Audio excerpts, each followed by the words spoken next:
জীবনের যত হিসাব আর নিকাশ সব এক জায়গায় করে দেখলাম। আমি মারা যাওয়ার সঙ্গে সঙ্গে আমার লাশটা যদি কবরে নেওয়া হয়, কবর আমার সঙ্গে ভালো ব্যবহার করবে না, আমার কবর আযাব শুরু হয়ে যাবে, তোমার জাহান্নামের শাস্তি হাজির হয়ে যাবে।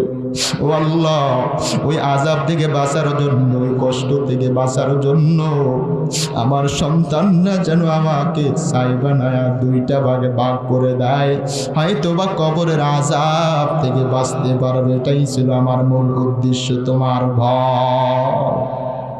আল্লাহ বলেন, গোলাম সত্যি তোমার অন্তরে কি আমি আল্লাহর ভয়? বান্দা বলে, আল্লাহ তোমার ভয়ের কারণে আমি আমার সন্তানদেরকে এমন ওসিয়াত করেছি। আল্লাহ বলে, যালিকাল কিতাবু লা রাইবা ফীহি হুদাল লিল মুত্তাকিন।